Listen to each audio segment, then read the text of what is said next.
Hello friends, എല്ലാവർക്കും നമസ്കാരം. വികൃതിൻ്റെ വേദിയുടെയും പുതിയൊരു പ്രണയവിശേഷത്തിലേക്ക് എല്ലാവർക്കും സ്വാഗതം. അപ്പോൾ രാവിലെ തന്നെ നമ്മുടെ ശ്രീനി സാറിൻ്റെ ഫോൺ വന്ന് വിക്രം വേഗം ചാടിപ്പടഞ്ഞ് എഴുന്നേൽക്കുകയാണ് കേട്ടോ. സാറ് വേഗം ചെല്ലാൻ പറഞ്ഞു. അപ്പോൾ നമ്മുടെ വിക്രം വേഗം തന്നെ കുളിച്ച് കിട്ടിയൊരു ഷർട്ടിട്ട് ഇറങ്ങാണ്. അപ്പോൾ നന്ദിനിയടുത്തെയും ശ്രീജയടുത്തെയും വേദയും പുറത്ത് നിൽക്കുകയാണ് കേട്ടോ. അപ്പോൾ വിക്രം ഇറങ്ങി ബൈക്കിലേക്ക് വന്ന് നിൽക്കുന്നത് കാണുമ്പോൾ വേദ പറയും, രാവിലെ തന്നെ നിങ്ങൾക്കൊന്ന് പുറത്ത് പോകുമ്പോൾ ഇത്തിരി വൃത്തിയിലും വെടിപ്പിലും പോയിക്കൂടെ? ഈ ഷർട്ടൊക്കെ ഒന്ന് തേച്ചിട്ട് കൂടെ നിങ്ങൾക്കൊന്ന് ചോദിക്കുകയാണ് കേട്ടോ നമ്മുടെ വേദ.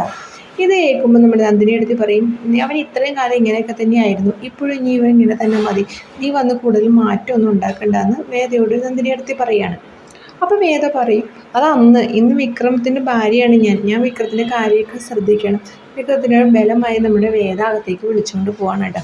അപ്പോൾ നന്ദിനിയടുത്ത് ശ്രീദേവി ഇങ്ങനെ നോക്കി നിൽക്കുക. നന്ദിനിക്ക് ആകെ ദേഷ്യം വരുന്നുണ്ട് കേട്ടോ. അപ്പോൾ വിക്രത്തിന് വേഗം തന്നെ ഷർട്ട് വേദ അഴിച്ച് അയൺ ചെയ്ത് കൊടുക്കുകയാണ് കേട്ടോ. ഇത് കണ്ടിട്ട് നമ്മുടെ ശ്രീചേട്ടത്തിക്ക് സന്തോഷമായെങ്കിലും നമ്മുടെ നന്ദിനിയടുത്തേക്ക് ആകെ കുശുമ്പ് വരികയാണ് കേട്ടോ.